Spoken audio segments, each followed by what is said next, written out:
ការស្នើឲ្យអាមេរិកបាញ់មីស៊ីលចូលផ្ទះខ្ញុំការដែលអំពាវនាវឲ្យកងទ័ពបង្វែរចុងអាវុធមកកាន់មកប្រឆាំងជាមួយរាជរដ្ឋាភិបាលនឹងការធ្វើសកម្មភាពដទៃទៀតដោយក្រោមបញ្ជារបស់បរទេសវាសុទ្ធតែស្ថិតនៅក្នុងរបបឬបរិបទនៃការដែលគណៈបកនយោបាយត្រូវបានរំលាយតាមរយៈនៃច្បាប់ហើយច្បាប់នេះ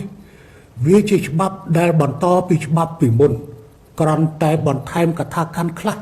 ដើម្បីដាក់ទោសទណ្ឌទៅលើបកនយោបាយដែលធ្វើកំហុសបងប្អូនជាទីស្រឡាញ់ថ្ងៃនេះខ្ញុំចង់ធ្វើការបកស្រាយបន្តិចពាក់ព័ន្ធជាមួយនឹងសភាពការចុងក្រោយដែលរយៈពេលចុងក្រោយនេះថ្នាក់ដឹកនាំមួយចំនួននៃគណៈបកសង្គ្រោះជាតិហើយយប់មិញនេះនៅវេលាម៉ោង3:57 នាទីក្បែរភ្លឺលោកឡុងវូតាក៏បានចេញនៅអ៊ីមែលមួយផ្ញើជូនទៅក្នុងក្រុមអ៊ីមែលរបស់ថ្នាក់ដឹកនាំនៃគណៈបកសង្គ្រោះជាតិអ្វីដែលពួកគេបានខិតខំដើម្បីទប់ស្កាត់នៃចរន្តចាក់ចេញពីគណៈបកសង្គ្រោះជាតិដែលជាគណៈបកមួយចិត្តនឹងឈានទៅដល់ការរលាយហើយនោះគឺនៅត្រង់ថាគេបានខិតខំនឹងពន្យល់ទៅកាន់មន្ត្រីថ្នាក់ក្រោមរបស់ខ្លួនថាគណៈបកមួយនេះមិនត្រូវបានរំលាយនោះទេមេក្បត់ជាតិសំរងស៊ីក៏បាននិយាយថាហ៊ុនសែននឹងប្រកាសចុះចាញ់ហើយអ្នកនៅខាងក្នុងក៏បានលើកជាបញ្ហាឡើងថាប្រសិនបើគណៈបកត្រូវរំលាយតើហេតុអ្វីបានជាលោកហ៊ុនសែនត្រូវធ្វើការអំពាវនាវឲ្យសមាជិកក្រុមប្រឹក្សាគុំសង្កាត់ស្រុកខេត្តមកធ្វើការរួមរស់ជាមួយនឹងគណៈបកប្រជាជនកម្ពុជាវិញចំណុចទាំងនេះខ្ញុំសូមបញ្ជាក់ជូនឲ្យបានច្បាស់នេះជាបំណងល្អពិតប្រាកដដែលខ្ញុំចង់ឲ្យបងប្អូនដែលជាអ្នកខិតខំនៅក្នុងការទទួលបាននៅការគ្រប់គ្រងពីសំណាក់ប្រជាពលរដ្ឋហើយដែលមិនបានដឹងរឿងដ៏កខ្វក់អាក្រក់ជួជាតិរបស់មេក្បត់ជាតិដែលដឹកនាំគណៈបកនេះជាប់ពាក់ព័ន្ធដោយមិនខ្លួនមិនទាំងបានប្រព្រឹត្តរួមចំណែកនៃការខុសឆ្គងនោះទេសូមបងប្អូនយល់ឲ្យបានច្បាស់ថាខ្ញុំគ្មានការចាំបាច់ដើម្បីដូចអ្វីដែលគេបាននិយាយថាហ៊ុនសែនឬក៏គណៈបកកណ្ដាលអំណាចធ្វើការគម្រាមកំហែងបងប្អូននោះទេប៉ុន្តែបងប្អូនត្រូវយល់ថាប្រសិនបើគណៈបកសង្គ្រោះជាតិមិនត្រូវបានរំលាយទេនោះតើខ្ញុំមានការចាំបាច់ដើម្បីនឹងទៅយកបងប្អូនយកមកធ្វើអ្វីព្រោះនេះជាកិច្ចការតាក់ទងទៅនឹងអនាគតរបស់បងប្អូនក្នុងការបម្រើប្រជាពលរដ្ឋប្រសិនបើគណៈបកសង្គ្រោះជាតិមិនត្រូវបានរំលាយទេនោះតើមានការចាំបាច់ដើម្បីឲ្យខ្ញុំអំពាវនាវសម្រាប់បងប្អូនមកចូលរួមបន្តដើម្បីបម្រើប្រជាពលរដ្ឋឬអត់ច្បាស់ណាស់ថាដោយយកទៅលើការគិតគូរថាបងប្អូននៅផ្នែកខាងក្រោមមិនបានដឹងហើយក៏មិនបានយល់អំពីអំពើក្បត់ជាតិរបស់មេដឹកនាំមួយចំនួនដែលដឹកនាំបកបំផ្លាញជាតិបំផ្លាញប្រជាជននោះដែរត្រង់នេះដូច្នេះហើយបានជាខ្ញុំចង់ផ្ដល់ឱកាសដើម្បីឲ្យបងប្អូនទាំងនោះបងប្អូនដែលជាប់ជាសមាជិកក្រុមប្រឹក្សាគុំសង្កាត់ឬក៏ជាចៅសង្កាត់ឬជាមេឃុំឬជាសមាជិកក្រុមប្រឹក្សាស្រុកក្រុមប្រឹក្សាខេត្តអាចចាក់ចេញពីគណៈបកមុនពេលដែលគណៈបកនេះត្រូវបានរំលាយហើយបងប្អូនច្បាស់ណាស់ថានៅពេលដែលចូលរួមធ្វើការបោះឆ្នោតគុំសង្កាត់ឬក៏ចូលឈ្មោះជាសមាជិកក្រុមប្រឹក្សាខេត្តស្រុកបងប្អូនសិតតែចង់ធ្វើការបម្រើប្រជាពលរដ្ឋឥឡូវនេះគណៈបកប្រជាជនដែលមានខ្ញុំជាប្រធានហើយក្នុងតួនាទីជានាយករដ្ឋមន្ត្រីខ្ញុំផ្ដល់ឱកាសសម្រាប់បងប្អូនក្នុងការចាក់ចេញពីគណៈបកសង្គ្រោះជាតិមុនពេលដែលគណៈបកនេះត្រូវរំលាយហើយតាមរយៈរំលាយគណៈបកសង្គ្រោះជាតិហើយនោះសញ្ញា ឆ្នោតត្រូវបានរៀបចំឡើងវិញបែងចែកឡើងវិញទៅឲ្យបណ្ដាបកនយោបាយដែលបានឈរឈ្មោះ នៅក្នុងឃុំសង្កាត់ជាមួយគ្នាមានឃុំសង្កាត់មួយចំនួនឈរតែពីគណៈបកទេឈរតែពីគណៈបកទេដូច្នេះការឈរតែពីគណៈបកនេះគណៈបកប្រជាជននឹងទទួលយកទាំងអស់នៅកៅអីនៅក្នុងឃុំសង្កាត់ដែលមានតែពីគណៈបកហើយចំពោះឃុំសង្កាត់ដែលមានគណៈបក3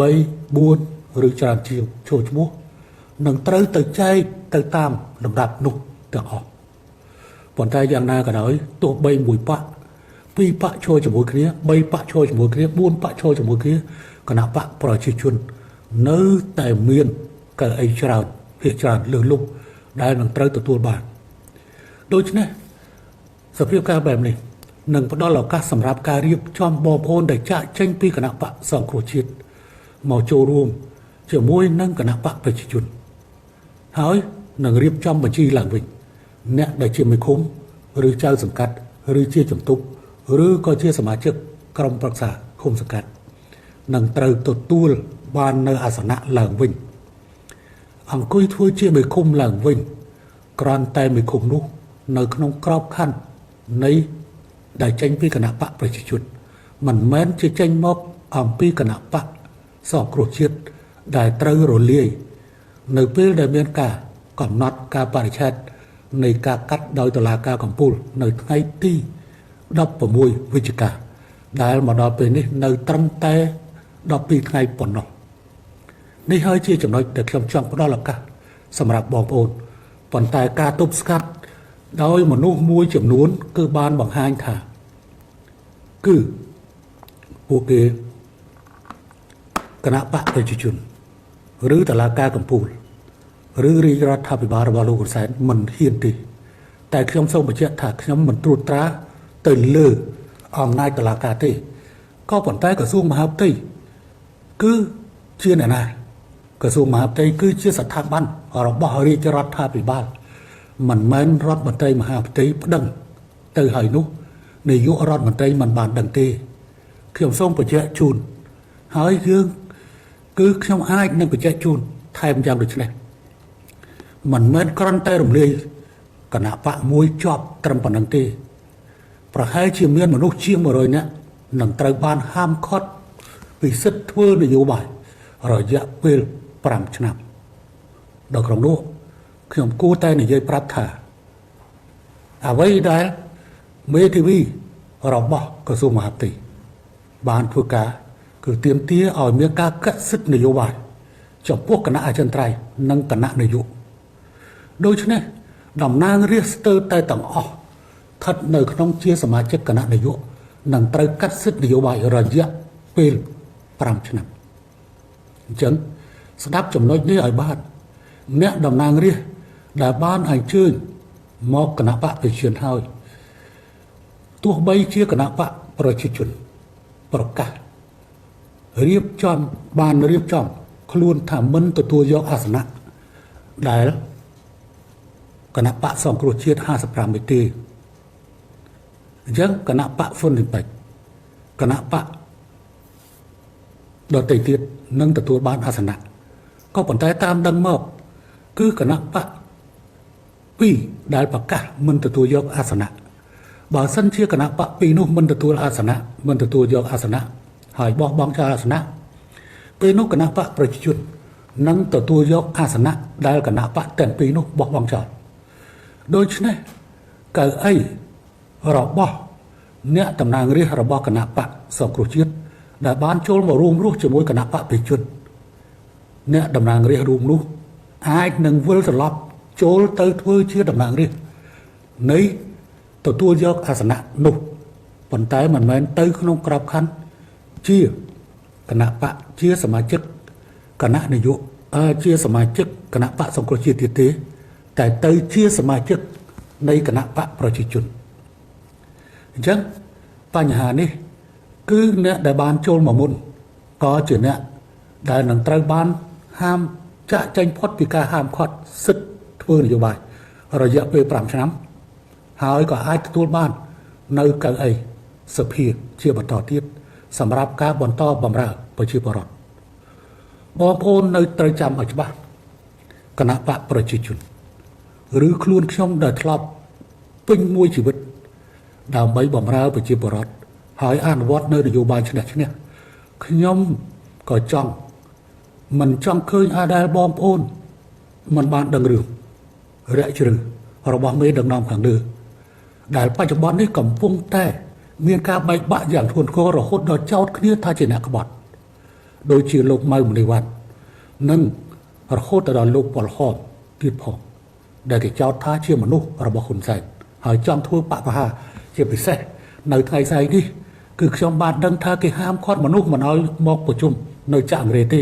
ព្រោះខ្លាចមានឈ្មោះថាជាអ្នកធ្វើបកប្រហារខ្ញុំមិនចង់ឲ្យបងប្អូនរងគ្រោះដោយសារតែអំពើអាក្រក់របស់មេដឹកនាំហើយខ្ញុំចង់ឲ្យបងប្អូនដែលខិតខំដើម្បីបានទទួលឋានៈជាមេឃុំចៅសង្កាត់ជំទប់ឬសមាជិកក្រុមប្រឹក្សាមានឱកាសបម្រើប្រជាពលរដ្ឋតទៅទៀតនេះជាការចង់បានរបស់ខ្ញុំប៉ុន្តែប្រសិនបងប្អូនបន្តជឿចំពោះមេបកក៏សូមអញ្ជើញជឿទៅទៀតចោះខ្ញុំមិនហាមគាត់ទេតែបងប្អូនខ្ញុំអាចហ៊ានដាក់ជីវិតដើម្បីជំនួសតើកម្រិតដល់ថ្នាក់ចាប់មេបកម៉ោង12យប់ដើម្បីវាយខ្នោះហើយនោះតើសភាពការវាធ្ងន់ធ្ងរដល់កម្រិតប៉ុណ្ណាអូទៀមទីក្រុងមិនត្រូវបានលើកលែងទោសនិងអត់ឱនទោសនោះទេគេបានធ្វើបដិវត្តផងគេបានធ្វើច្រើនណាស់ហើយច្រើនលើកច្រើនសារហើយក៏ប៉ុន្តែធ្វើមិនជោគជ័យហើយគេកំពុងតែបន្តធ្វើតទៅទៀតដូច្នេះយើងមិនផ្ដល់ឱកាសឲ្យអូទៀមទីក្រុងបានរួចខ្លួននោះទេអូទៀមទីក្រុងបច្ចុប្បន្ននេះកំពុងចែកជាពីរក្រុមមួយក្រុមកំពុងរត់ទៅក្រៅប្រទេសហើយកំពុងវាយប្រហារមកអូទៀមទីក្រុងនៅក្នុងប្រទេសប៉ុន្តែនេះខ្ញុំនិយាយក្របខ័ណ្ឌមេដឹកនាំហើយខ្ញុំក៏ធ្លាប់បានធ្វើកិច្ចការនេះនៅក្នុងក្របខ័ណ្ឌនៃអូទៀមព្រីគឺរំលាយអង្គការចាត់តាំងនយោបាយនិងយោធារបស់ខ្មែរក្រហមនិងកាត់ទោសមេដឹកនាំខ្មែរក្រហមប៉ុន្តែសម្រាប់មេបញ្ជាការកងទ័ពនៅថ្នាក់ក្រោមយុទ្ធជននិងប្រៃដទៃទៀតនៅថ្នាក់ក្រោមមិនត្រូវបានទទួលទោសកំហុសអ្វីទាំងអស់បងប្អូនទាំងនោះក៏បានធ្វើការជាមួយនឹងគណៈបកប្រជាជនជាមួយរាជរដ្ឋាភិបាលរហូតមកដល់ពេលនេះឥឡូវនេះអូទៀមទីក្រុងបានចេញមុខចេញមាត់ហើយមេរបស់គេក៏ត្រូវបានចាប់យកទៅឃុំឃាំងដើម្បីរងចាំការកាត់ទោសខ្ញុំក៏សូមបញ្ជាក់ថាមិនមែនកាត់ទោសបុគ្គលប្រធានបកកម្មសខាមួយមុនទៅរំលាយបកចក្រោយទេបកនេះនឹងត្រូវរំលាយមុនយោងទៅលើការបរិច្ឆេទដែលតុលាការកំពូលបានកំណត់រួចស្រេចមកហើយខ្ញុំសូមបញ្ជាក់ឥឡូវនេះសារយប់មិញនេះកំពុងតែត្រូវបានចែករំលែកជាបន្តទៅទៀតក៏ប៉ុន្តែការចែករំលែកទាំងអស់នោះវាមិនមែនគឺជារឿងពិតដែលនឹងត្រូវកើតឡើងទេហើយសម្ពាធពិតប្រាកដខ្ញុំសូមបញ្ជាក់ថាអ្នកប្រជាពលរដ្ឋពេលនេះកំពុងតែសប្បាយនៅក្នុងពិធីបុណ្យអុំទូកបដិបត្តិអស់អំបុកបដិបត្តិមានតែពួកអូទៀមទីក្រុងតែប៉ុណ្ណោះដែលមានទុកមិនក្រាន់តែអូទៀមទីក្រុងក្នុងផ្នែកនយោបាយដូចជាមេដឹកនាំគណៈបកសង្គ្រោះជាតិទេអូទៀមទីក្រុងជាគ្រឿងញៀនអូទៀមទីក្រុងជាចៅប្លន់ប្រដាប់អាវុធនិងការប្រព្រឹត្តកំហុសផ្សេងសុទ្ធតែមានការភ័យខ្លាចក៏ប៉ុន្តែសម្រាប់ប្រជាពលរដ្ឋគឺមិនមានការភ័យខ្លាចអ្វីទាំងអស់ពួកគេសប្បាយរីករាយជាមួយនឹងពិធីដ៏ធំមួយនេះខ្ញុំសូមបញ្ជាក់សារជាថ្មីសូមមានការភ័ន្តច្រឡំហើយសូមកុំនិយាយថាប្រសិនបើគណៈបកសង្គ្រោះជាតិមិនត្រូវបានត្រូវរំលាយហេតុអ្វីក៏លោកហ៊ុនសែនអំពាវនាវឲ្យមានការចាក់ចែងមករួមរស់ជាមួយគណៈបកប្រជាជនសំណួរនេះគឺជាសំណួរដែលអស់លោកបាននិយាយខុសអំពីបំណងពិតប្រាកដរបស់ខ្ញុំដោយសារតែគណៈបកនោះវាត្រូវរលាយហើយបានជាខ្ញុំចង់ប្រាប់ទៅបងប្អូនដែលចង់បន្តបម្រើប្រជាពលរដ្ឋ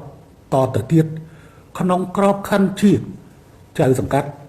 មួយឃុំជំទប់ក្រុមប្រឹក្សាឃុំសង្កាត់ក្រុមប្រឹក្សាស្រុកក្រុមប្រឹក្សាខេត្តឲ្យបន្តការចាក់ចែងឲ្យចាក់ចែងមករួចហើយនឹងវិលត្រឡប់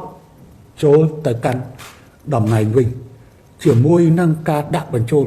របស់គណៈបកប្រជាជនកម្ពុជាសូមកុំភ័ន្តច្រឡំការភ័ន្តច្រឡំរបស់អស់លោកពីជំហានមួយទៅកាន់ជំហានមួយហើយបានជានាំទៅដល់ភាពវេទនារបស់គណៈបកនិងនាំទៅដល់ការកាត់ទោសវាមិនគ្រាន់តែសម្រាប់មនុស្សម្នាក់ទេក៏ប៉ុន្តែវាមនុស្សច្រើនអ្នកដែលធ្វើកិច្ចការងារនេះជាប្រព័ន្ធខ្ញុំមិនចង់យកពេលច្រើនពេកដើម្បីនឹងនិយាយទេអស់លោកណាចង់លោកអស់លោកស្រីណាចង់អញ្ជើញមកក៏អញ្ជើញមិនអញ្ជើញមកក៏សូមអស់លោកធ្វើស្រែចម្ការឬក៏ទៅចូលបកនយោបាយណាផ្សេងគឺស្រេចទៅចិត្តអស់លោកក៏ប៉ុន្តែខ្ញុំគ្រាន់តែបញ្ជាក់ថាខ្ញុំចង់ផ្ដល់ឱកាសនិងមានឱកាសពិតប្រាកដដើម្បីនឹងបញ្ចូលបងប្អូនឲ្យបន្តការងារជាថ្នាក់ដឹកនាំឃុំសង្កាត់ជាថ្នាក់ដឹកនាំចូលរួមនៅក្នុងក្រុមប្រឹក្សាស្រុកក្រុមប្រឹក្សាខេត្ត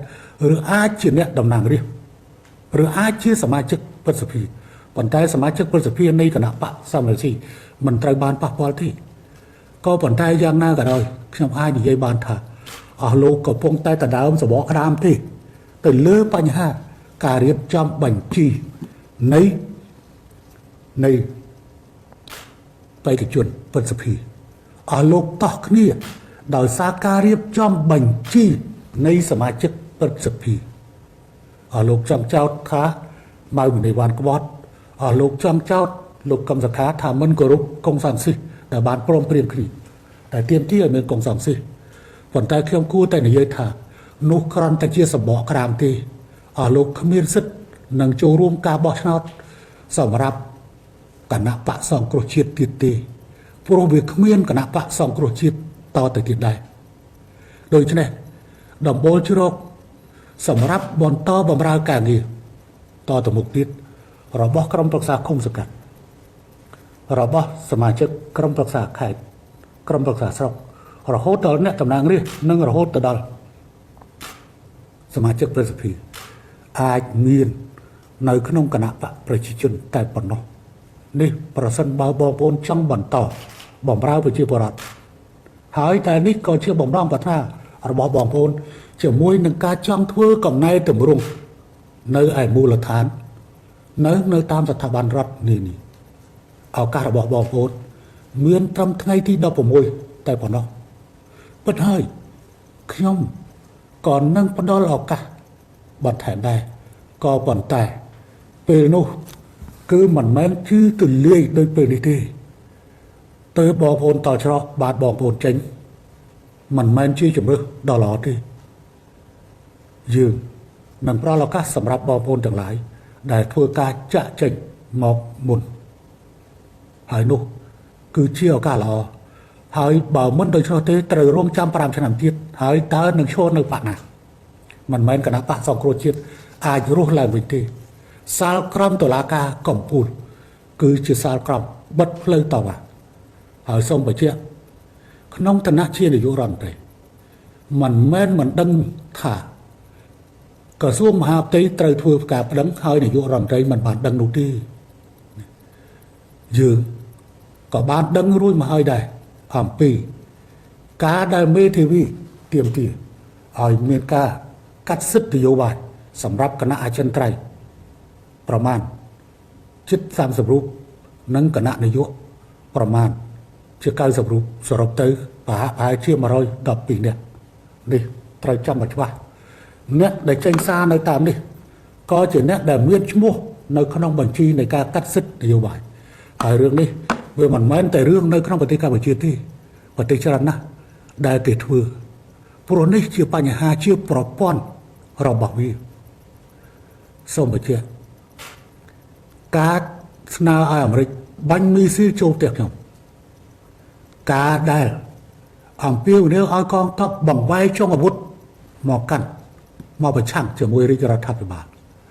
និងការធ្វើសកម្មភាពដទៃទៀតដោយក្រោមបញ្ជារបស់បរទេសវាសុទ្ធតែស្ថិតនៅក្នុងរបបឬបរិបទ នៃ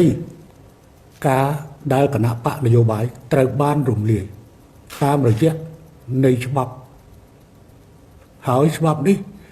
វាជាច្បាប់ដែលបន្តពីច្បាប់ពីមុនគ្រាន់តែបន្ថែមកថាខណ្ឌខ្លះដើម្បីដាក់ទោសទណ្ឌទៅលើបកនយោបាយដែលធ្វើកំហុសមុននេះគឺគ្រាន់តែផាកពីនៃទៅលើបុគ្គលក៏ប៉ុន្តែក៏មានចំណុចទាក់ទិនជាមួយនឹងការរំលាយគណៈបកនិងរំសាយចោលគណៈបកឬលុបឈ្មោះចោលគណៈបកផងដែរឥឡូវនេះសភាពការវាបានមកដល់ទីបញ្ចប់របស់វារួចទៅហើយមិនមែនក្រាន់តែមនុស្សម្នាក់ទេវាអាចមានច្រើនជាងនោះប៉ុន្តែការកាត់សិទ្ធិនយោបាយវាមានចំនួនកាន់តែច្រើនថែមទៀតសារជាថ្មីម្ដងទៀតខ្ញុំសូមបញ្ជាក់ថាអស់លោកស្រីត្រូវប្រញាប់ប្រញាល់ចាក់ចេញហើយកុំជឿទៅលើអ្វីដែលជាការអានថាលោកហ៊ុនសែនមិនហ៊ានបើសិនជាលោកហ៊ុនសែនមិនហ៊ានលោកហ៊ុនសែនច្បាស់ជានឹងបញ្ជាឲ្យរដ្ឋមន្ត្រីមហាផ្ទៃដកពាក្យបណ្ដឹងចេញពីតុលាការបាត់ទៅហើយប៉ុន្តែយើងបន្តដំណើរដាក់ពាក្យបណ្ដឹងហើយកំណត់ដោយតុលាការកំពូលនៅថ្ងៃទី16ខែវិច្ឆិកាមេធាវីរបស់យើងបានប្រុងប្រៀបខ្លួនហើយស្រេចដើម្បីនឹងធ្វើការទៀមទានៅអ្វីដែលចាំបាច់ត្រូវទៀមទាទាក់ទិននឹងការរំលាយបកនយោបាយចោលនិងទាំងការកាត់សិទ្ធិនយោបាយនៃគណៈអចិន្ត្រៃយ៍និងគណៈនយោបាយដែលក្នុងនោះអ្នកទាំងឡាយដែលមានឈ្មោះក្នុងគណៈនយោបាយក៏នឹងត្រូវបាត់បង់សិទ្ធិក្នុងការធ្វើនយោបាយរយៈពេល5ឆ្នាំផងដែរហើយខ្ញុំសូមបញ្ជាក់សារជាថ្មីថាខ្ញុំមិនចង់ឲ្យសមាជិកក្រុមប្រឹក្សាគុំសង្កាត់ស្រុកខណ្ឌរាជធានីខេត្តមានផលប៉ះពាល់បណ្ដាលមកពីកំហុសឆ្គងរបស់មេដឹកនាំនៅខាងលើនោះទេខ្ញុំចង់ផ្ដល់ឱកាសឲ្យអ្នកទាំងឡាយបានបន្តរួមចំណែកក្នុងការកសាងប្រទេសជាមួយនឹងគណៈបកប្រជាជនបន្តទៀតដើម្បីបម្រើប្រជាជននៅថ្នាក់ឃុំនៅថ្នាក់ស្រុកនិងនៅថ្នាក់ខេត្តសូមអរគុណ